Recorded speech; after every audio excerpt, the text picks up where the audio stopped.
Dia Production présente la 3e édition Hirde Hirande Lacciri Hako to Ravenaye. Bandiraɓe saha fof e yaadiɓe mum kono kadi jamma kala e yontaɓe muɗum on jamma jogoro wonde ko ñande sappo tati lewru décembre sanga 20h ndalankoɓe jogorɓe dirwinde on jamma ko Oumar Fouta jeune talent suka dariɗo e saha muɗum e Nafi Mboub Gawlo pare o jamma ko honorable député Aliou Dembourou Sow président convergence des éleveurs du Sénégal marraine o woni Yuman Nguyen Yangue koɓeɗo Coumba Yero Nalla Sow jeyaɗo toon to Gori Lakke joɗiɗo toon to Belgique marraine goɗɗo ko Kumbali on jeya ko toon to Agnam Lidouɓe kamne jooɗi ko toon to dawlaji dentuɗi e Amérique bandiraɓe yontaɓe o jamma gasani ene hen witeɓe les invités d'honneur Mansour Dia ko PDG nouvelle bijouterie Dande Leñol on jeya ko toon to Kobbillo monsieur Djeylani Aliou Mamadou Sow ko homme d'affaires kono kadi ko ceernajo responsable politique jeyaɗo toon to Ñaari Tidiane Bousso ko PDG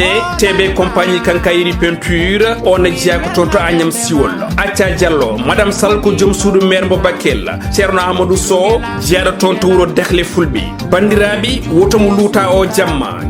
jobbude e lowdi Patam Lamiri programme o koni sifori sanga 20h ko nden hoɓɓe bismete mbaɗe e condition ngaji moƴƴi sanga 20h10 golle ɗe puɗɗo 20h15 ko discours Abou Samba Diop gardiɗo Pidi TV 20h30 ko nden artiste gaɗano fuɗɗoto golle muɗum koye nder hen gadduɗo ngo miijo jamma hirde e hirande lacciri ha ko ƴettata konngol woni Sali Dia 21h45 ko conférence e toɓɓere subane nde tawi yuɓɓinto on conférence ko Abou Samba Diop e woɗɓe hono makko en ko nden artiste ɗimo kamne toƴƴata dande yimɓeɓe belto koye nder hen ko faɗa ko yettoto woni nden hirande lacciri haako entrée unique woni ticket gote on ɗon jamma kujunnaji ɗi mbuuɗu 10 000 francs CFA so tawi cuɓiɗa ko tabal ngaliɓe joyo kujunnaji nogas woni 100 000 francs CFA bandiraɓe wotomo luuta o jamma yontaɓi kono kadi jamma Patam Lam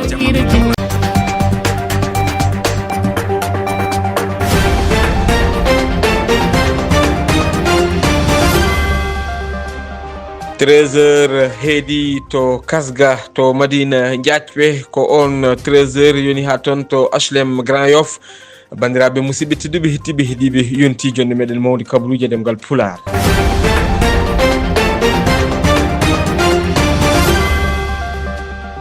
ene jeeya e gardidi kabaruji meɗen hoorejo leydi ndi Bassirou Diomaye Diakhar Faye ne tawe ton to Angola ñalawma hanki o tawtornoma ngol ɗon kolol jeeɗo ɓiwol ɗum koko yewti on ɗon sommet mo ganduɗa kay ko union africain kam e union européenne e kanko hoorejo leydi ndi ma en ketto konngudi makko e nder kabaruji ɗi taw firti haala makko ko Mohamed Ndim ñawore ko yewti ala haali gartirgol Madiambal Diagne to ete nder leydi Sénégal riwtama ha ñande tati lewru février hitande ujunnaji ɗiɗi e nogas e jeegom to Kédougou daɗɗi toon lulde heblo gam ɓeydude humpito kam e karallagal joomen pelle en hani e ardiɓe ONG ji ma en jaadu hen e cimtol ngol Alassane Saydou Fall kabaruji caggal leydi kam e coftal ɓalli ko ɗum woni ko uddata jonde meɗen kabaruji ɗum ɗo e ko wona ɗum ɗo kala nana e nder kabaruji ɗi so tawi on cabbima joni piren pacciren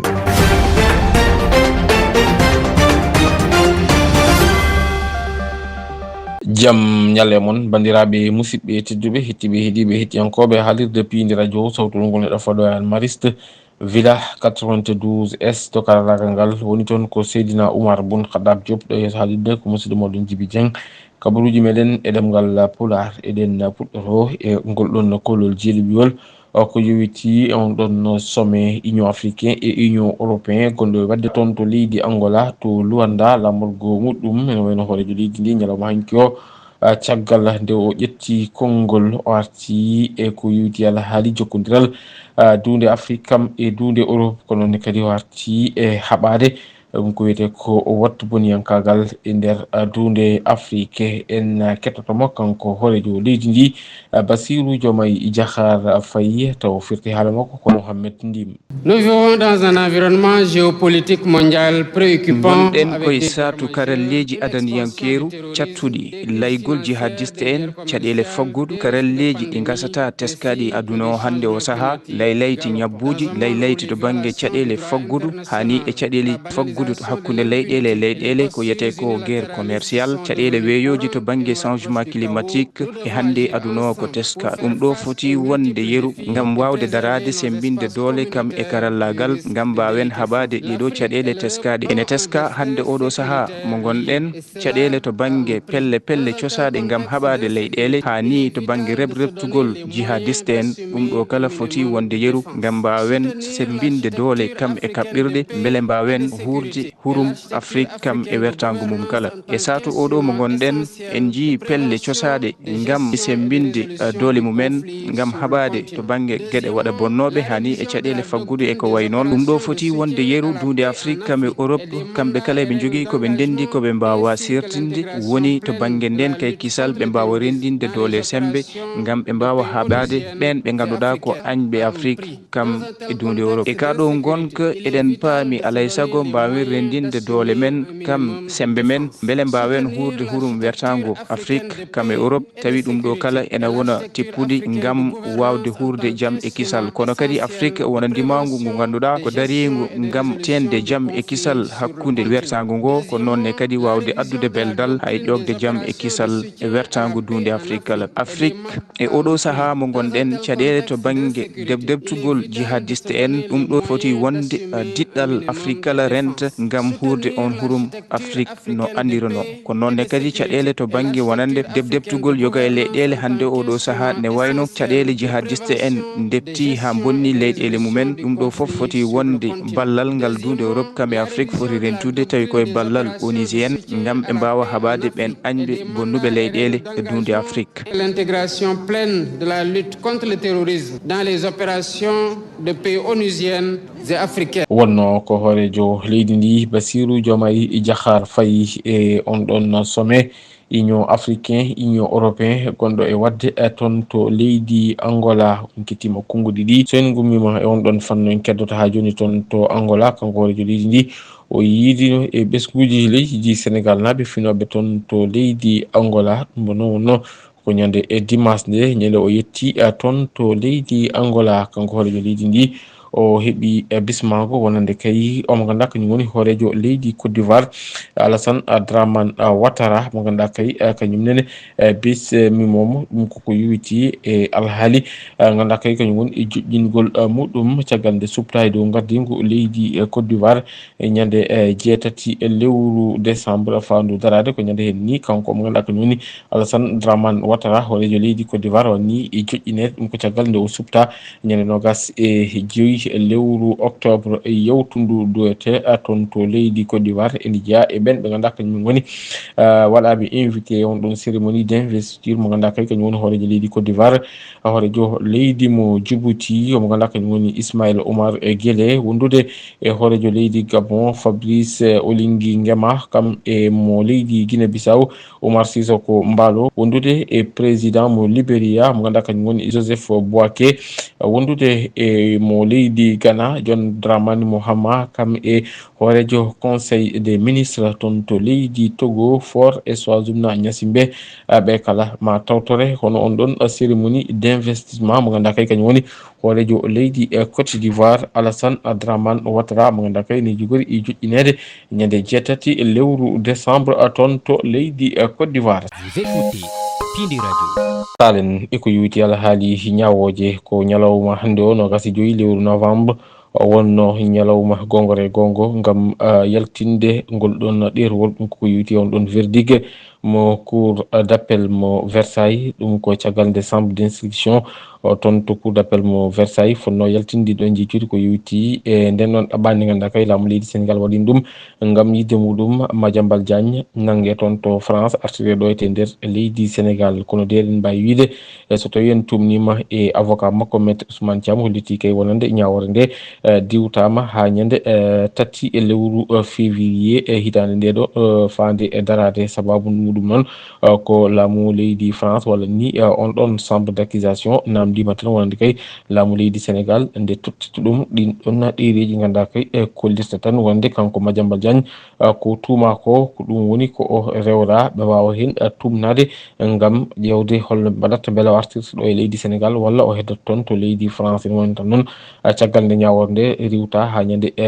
tati lewru février hitande ujunnaje 2026 laamu leydi Sénégal ene jogui lebbi ɗiɗi ngam wawde tottirde leydi France kala ko sohli ko yewti alhaali won ɗon dossier beele Madiambal Diagne wawa artirede walla heddo toon to leydi France halen eko yewti alhaali ñawoje Birane Ngom on ko miñiraɗo e honorable député Farba Ngom maire de la commune des Agnam kankone e ñalawma hanki o noddanoma walla ni o hettanoma toon to ganduɗa kay kañum woni pôle judiciaire financière ɗum ɗon waɗi koye yesso tawtorede président collègue des juges d'instruction toon to pôle judiciaire financière e ko yewti alhaali on ɗon tuma muya mo ganduɗa kay fawama e dow makko e caggal nde mawni komo ganduɗa kañum woni Farba Ngom fawa junggo guila ñande nogas e jeeɗiɗi lewru février e nde ɗo hitande nde gonɗen nde woni e suudu dumbirdu caggal nden ɗon o caggal gonɗon losko walla ni caggal on ɗon tuma muya mo ganduɗa kay yalti e on ɗon rapport mo ganduɗa kay ko sentif woni ko ɓayyini ɗum kanko Farba Ngom walla ni on ɗon Birane miñiraɗo e Farba Ngom ko heewi kay ɗum tumamuyaji ganduɗa kay nena fawa e dow makko kanko e mawni komo ganduɗa kay kañum woni Farba Ngom kanko noon caggal nde o hetta o gayni o waɗama placé sous contrôle judiciaire hono no wiiri kamɓe musidɓe men jaydiyankoɓe ganduɗa kay kañum woni jayde wiyetede jayde Seneweb kolo noon kanko Birane Ngom o yeddi ɗin ɗon tumamuyaji ganduɗa kay nena pawa e dow makko e wiide ɓe ganduɗa kañum woni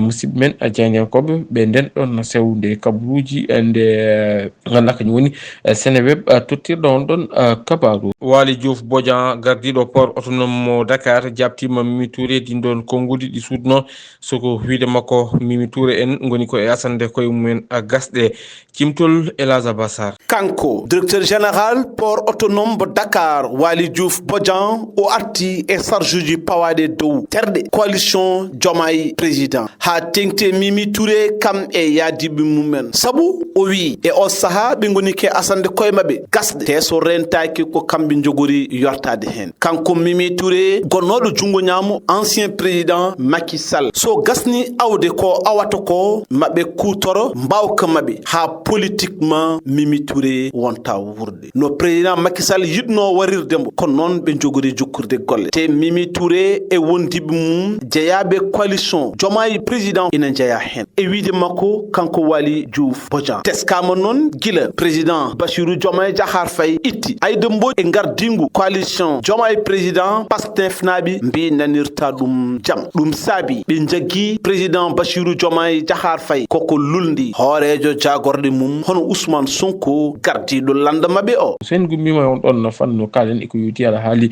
e jangde elewaɓe wonɓe toon to lycée ñomre noon ko wuuro tawate ko e nder diwan mo Louga ñande 17 nduɗo lewru ndu gonɗen ɓe puɗɗino ko wiyete ko tikkere hofgo juuɗe ko yewti e ɓen ɗon sukaɓe jangoɓe toon to lycée mo ñomre ene wayno tan noon caggal nde ɓe teski wonande kay ngakkere ɓe ganduɗa kañum goni e jangginoɓe e nder on ɗon établissement scolaire ko noon kadi e ngakko kewɗo ɗum koko yewti e alhaali koɓe janggiri toon to ganduɗa kay kañum woni on ɗon lycée mo ganduɗa ko tawateɗo toon to ñomre ene wayno noon on ɗon mo ganduɗa kay kañum woni Alassane Sow mo ganduɗa kañum woni président gouvernement scolaire mo gonɗon wuuro nena arta eɗen ɗon cellel nde ganduɗa kay ene teska e oɗo saaha wonande kay on ɗon école mo ganduɗa kay ene tawe toon to ñomre noon ko wuuro wongo e nder diwan mo Louga kamɓe ɓen ɗon elwaɓe janggoɓe on ɗon lycée kamɓe noon e wonto noon ɓe namdi ko nde yo gonka mabɓe on ɗon école yurnite ha wawa yuɓɓuri yaada e jamanu sabu ɗum ɓe teskima waɗo saaha ton eɗen mankira ko wiyete ko des salles de classe ha ni e ɗin ɗon banguji ɗi ganduɗa kay ko ɗum woni ɗo ɓe jooɗoto ɗum ko wiide omo ganduɗa kañum woni président gouvernement scolaire mo gonɗon wuuro biyeteɗo Alassane Sow hollitino wonde kay won e élewaɓe ni e condition ngaji ɗi ganduɗa kay kañumen goni ɗi jangguirta e on ɗon lycée ko condition ngaji kantorine ɗi ko siftinde ñomre ko wuuro tawatengo e nder diwan mo Louga. En gummima ñomre mbaɗa tabal jeyana toon to Touba nen woni e heblanade mawningol kasbu rajab on ɗon maggal mo kasbu rajab mo ganduɗa kay ko ɗimmo e khalifa mo Serigne Touba Mbacké mo ganduɗa kañum woni Serigne Fallou Mbacké e mawninante kono on ɗon ñalaw mo ganduɗa kay tijja ko e nder lewru janvier hitande e fande e darade ene woni tan noon e altine hanki o waɗino batu taw noon gunɗon batu ko CLD ngam yewtide ko yewti e toɓɓe wawde heblanade ko yewti on ɗon maggal mo ganduɗa kay kañum woni maggal mo kasbu rajab mo noon waɗi ko yesso tawtorede mo ganduɗa kañum woni sous-préfet mo Ndam mo ganduɗa kay kañum woni Abdoulaye Camara ko kam tigui ardi on ɗon CLD woni tan on ɗon comité local du développement koko yewti e heblanagol on ɗon maggal kasbu rajab mo ganduɗa kay ko maggal mawninteɗo mo ganduɗa kañum woni khalifa ɗimmo mo Serigne Touba Mbacké mo ganduɗa kay kañum woni Serigne Fallou Mbacké mo ganduɗa ene anniya mawninede mo noon wonata ko e nder lewru janvier e hitande e fande e darade sous-préfet o hunima wonde kay kala ko laamu ngu foti hen wadde ma waɗa hen ha on ɗon maggal mo kasbu rajab wawa yuɓɓude no hannirta niyete o yamiri dendagal service aji tawateɗi on ɗon diwan to banggue ndenka e kisal hani eɓe ganduɗa kañum goni toppitiɓe ko yoɓiti e élevage hani e gollorɗe goɗɗe ganduɗa kay nene goni e jimadi e laamu ngu ɓe hen kala nde darto ha on ɗon maggal mo ganduɗa kay kañum woni maggal mo kasbu rajab wawa yarude no hannirta niyete. Pindi radio ko cumu bongu woni ko waɗi ton to wuuro wiyetengo Saare Njugari noon ko wuuro tawatengo e nder commune mo Sinthiou Bocar Ali e nder falde Goudiri ene wayno tan noon ɗum ɗon waɗi ko ñande nogas e tati nduɗo lewru ndu gonɗen ko ni tolni e nogas e nayyi suudu heeɓi toon sumde e o saaha noon ɓen hoɗɓe e on ɗon galle ko letti wonde kay guura mumen fof yeehi yaadi e lewlewndu kala ko jogino yaadi lewlewndu ɓe mbaɗi erago noon fewde e laamu leydi Sénégal nde wallataɓe e ko ɓuuri yawde e yaccade en kettoto hen biyeteɗo Demba Njugari Ba taw jokkodiri koye musidɗo meɗen Siraji Ali Ba. jayingue kam emmori min ko ɗumnani ko laddangue emmi gue ari mataw min yingue hage ɓaɗi galle o tan gue fooli min doktani galle o gue taw gue yettima gue sogui galle o no tarbeje tati gawri cumiɗo e fawru gawri baɓe sohluɗi ko ɗiɗi e tuppere guerte e heddi ko kadi ko bagage uji suudu wotude kam heddi ɗo ndu sumade galle he min noddin sapeur pompier kono ara min kucci en kadi safde mbiɗon mbaɗa hen ndiyam onon kadi kam taw ko bonanno ko ɓuri kam dammiri jeeɗiɗi ɓuti tawde ndaje no ɓuuri keccumi hen wuuro ngo wiyete ko Saare Njugari commune Sinthiou Bocar département Goudiri nefere Dieng moɗo saaha min mbalata minen fof kam koye boowal engrais kam minen fof koye boowal min bertitiri hay hunde ala ko heddi hen ɗo hay batte heddaki hen e banggue comci e banggue cuɗari e ɗum kam hay hunde heddaki ko suudu woturu woni ko sumani e nder galle he suudu woturu ay ɗum suudu bagage oɓe jaltini ɗum ha laaɓi mbaddi hakkude galle ɗo kese bagage o suumi cuuɗi ɗi e paaɓe ɗi foof ko suumi koko nogas e nayyi cuuɗi ɗi ne jaade caleje mumen e tarorde mumen hen cuuɗi ɗiɗi ko place dipporde ceerno e place jangguinirɗo Dara Alqur'an e on place ɓurno fewde on kam sum tan hay hunde heddaki hen hay sa ari ɗon ay hunde andi sa meeɗi won ɗon mbiɗa ñaagui laamu ngu to banggue bertitiri e banggue nguur ñaagui laamu ngu ballal ko ɓuuri yawde e yaccade galle o kam hay hunde heddaki hen to banggue mahateri e banggue nguura e banggue bertitiri e banggue koltu ɗum ɗon kam koko suni ha laaɓi laaɓi ñaagui laamu ngu ballal nde wallatami ko ɓuuri yawde e yaccade so wona ɗum hikka caɗele ɗe mawnata ɗo joni ko koye boowal walate to ala to ñalle koye nangue ñallate koye boowal walate. Vous écoutez Pindi Radio. Nous émettons depuis Anne-Mariste, Villa 92S. en mbaɗat tabal jeena toon to banggue wargo leydi ndi to diwan mo Kédougou toon noon daɗɗino toon e ñalawma hanki o lulde nden ɗon lulde ɗon ko yuti e ɓeydude humpito kam e sembe wonande kay ɗin ONG ji hani e pelle kam e cengɗe goɗɗe tawateɗe e nder on ɗon diwan ko yuti ala haali e ñawoje e ngam haɓade kala ko yuti ala haali dañe taw noon ɗen ɗon dañe no ɗe dañirte ni wona dañe e dewɗe lawol on ɗon journée noon waɗi ko e gartugol hono ganduɗa kañum woni gouverneur de la région mo Kédougou Mariama Traoré en kettoto hen cimtol ngol Alassane Seydou Fall musidɗo men jodiniɗen toon to diwan mo Kédougou. ñande altine nogas e nayi lewru novembre hitande ujunaji ɗiɗi e nogas joyyi comité régional de développement CRD e gartagol gouverneur de la région de Kédougou Mariama Traoré ɓe mbaɗi ñallal manggal toon to hôtel Lebbe Dikki e ngal ñallal noon sababu mum wonno ko seeɗa ummide toon do jaɓorgal men kalfinaro nden kay kisal leydi ndi kono ministre de l'intérieur kamɓe garno ɗo e nder Kédougou wiide maɓɓe noon ala ko addiɓe sona yurintade wona pelle gurdam mumen ko ma ƴeewe no fewi no kayne ko wayno ONG ko wayno fondation e association ko ɗum saabi ɓe noddi ɓesguɗi kadi notimaɓe keewal hewɓe kadi gaari kadi gardi kadi ganduɗa hoore made famodirde mabɓe e haalde men kadi e gurdam mumen no jimɓe gandira holko woni lawol no jimɓeɓe ene mbaɗa tan association ji ɓe ala ko innete reconnaissance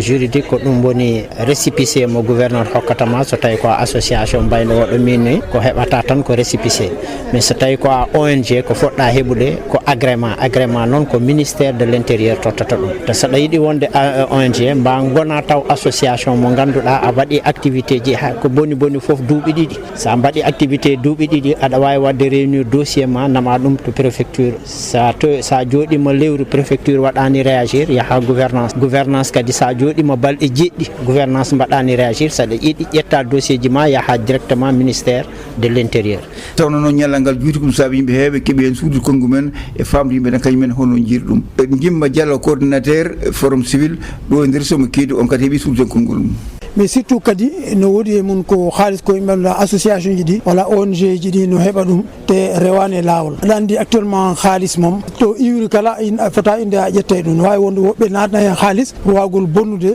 e leydi ndi woɓɓen toon ko noon wawi ko fiiɗum ɗon ɓe heeɓe inni on tigum vraiment sa gollidi e vraiment rewi lawol normalement foti wadde bilan andina vraiment administration ko da gollude konko e laaɓal rewi ko ɗum woni ɗum par ce que sinon danger no e mum tawi ko wallugol vraiment e wonɓe ONG et association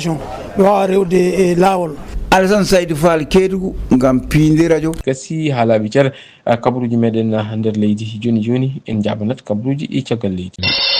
Pindi radio la page internationale kabaruji caggal leydi e Pindi radio.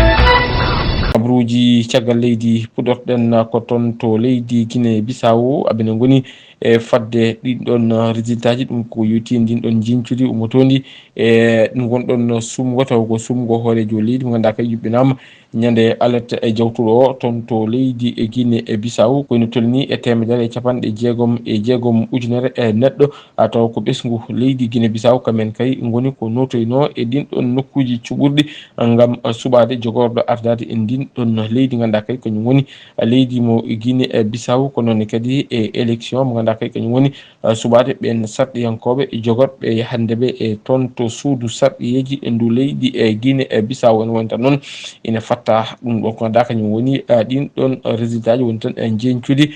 ko yowiti e on ɗon ganduɗa kañum woni élection mo ganduɗa yuɓɓinama toon to Guinée e Bissau no wonno ko ñande dimanche jawtuɗo o so en gummima toon to Guinée e Bissau en jahat toon to Cameroun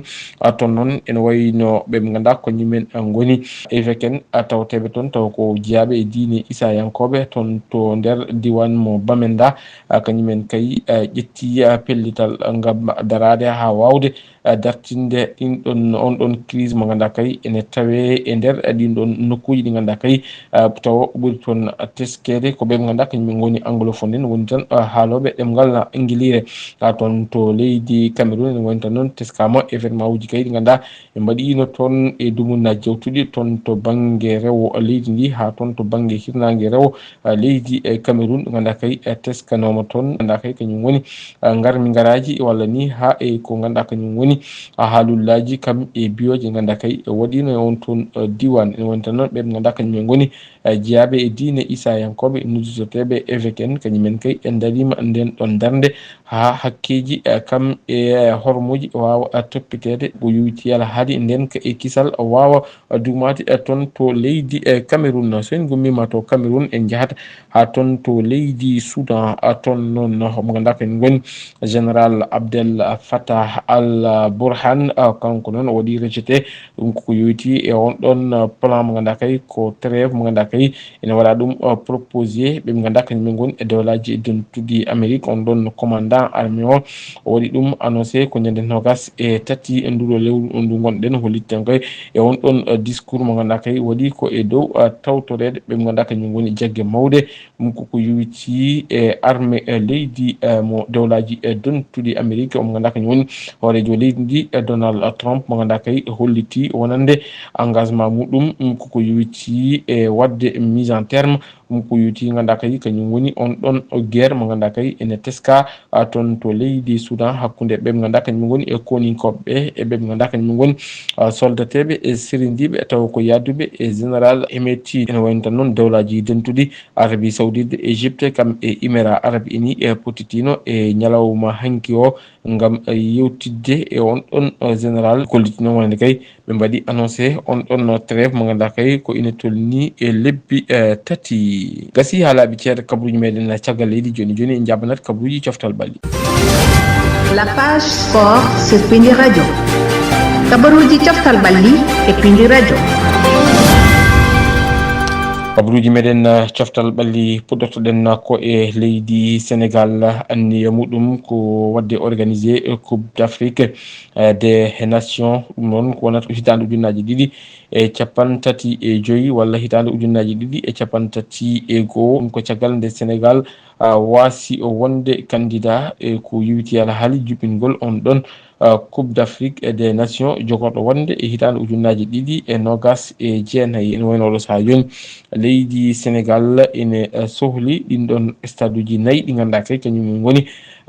ko yiwiti ɗin ɗon kulle ganduɗa kay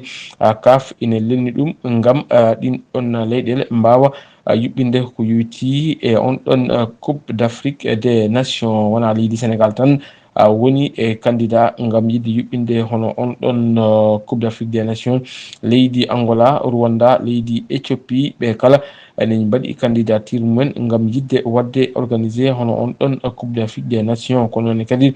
leydi Mali e kam e leydi Guinée ene gandi waddude jungo e fandu ɓen ɗiɗo kala kañumen en jiiɗi ko yuɓɓinde hono ngel ɗon kawguel africain kowel ngel ganduɗa kay ene jogori yuɓɓinede e nder dunde Afrique. Kalen eko yiwiti ala haali e Ligue des champions européenne e ñalawma hande o ma watta pottite ɗen ɗon pottite ma udditir sanga waktuji sappo e jeeɗiɗi so fawi hojomaji capanɗe nayyi e joyyi Ajax Amsterdam ma huccodir e Benfica Galatasaray kañum huccodirta ko e Union Saint-Gauloise Chelsea ma ya jillu toon to FC Barcelone ɗum non wonda ko sanga waktuji nogas jamma Manchester City ma huccodir e Bayern Leverkusen Dortmund jaɓɓato ko Villarreal mo Pape Gueye ɓe ganduɗa kañum woni Bodo Glimt kañum ma huccodir e Juventus mo Turin Napoli ma huccodir e Karabakh Étoile Rouge wonata ko hakkude Atlético de Bilbao Olympique de Marseille ma won hakkude muɗum e ɓe ganduɗa kañum goni e Newcastle ñalawma hanki o waɗino pottital cakkitiwal ɗum koko yuwiti e 12e journée Premier League toon to Angleterre ngal ɗum pottital no wonno ko hakkude Manchester United kam e Everton toon to Old Trafford to terrain mo Manchester United ko Everton o wattidi folde toon Manchester United gotel e ndigga Idrissa Gana Gueye caggal on ɗon garmi gara balnoɗo hakkude makko e coéquipier makko Michel Keane kanko Idrissa Gana Gueye o heeɓi hen carton rouge sangade ɓe petti ko ene tulni e hojomaji sappo e tati. Bandiraɓe musidɓe tedduɓe hettiɓe heeɗiɓe hettiyankoɓe haalirde Pindi Radio ko ɗum bo woni komin kemnoɗo binarade kabaruji meɗen demgal Pulaar e ñalawma hande o en jetti en jarni dendagal bannoɗo hen juuɗe mum ha kabaruji ɗi mbawi latade ko noon jettirɗen rédaction mo Pindi Radio en jetti Elage Bassar to juɓɓudi kabaruji en jettini Seydina Oumar Boun Khaddab Diop wonanɗen to karallagal en jettiɗen kaalirɗe cengodirɗe meɗen wolo saaha aadi meɗen e kabaruji wonata ko janggo so gueno haaji ɗo e nden min mbi on jokke ɗoftade kam e rewidade programme uji ɗi Pindi Radio Allah jarama on jarama.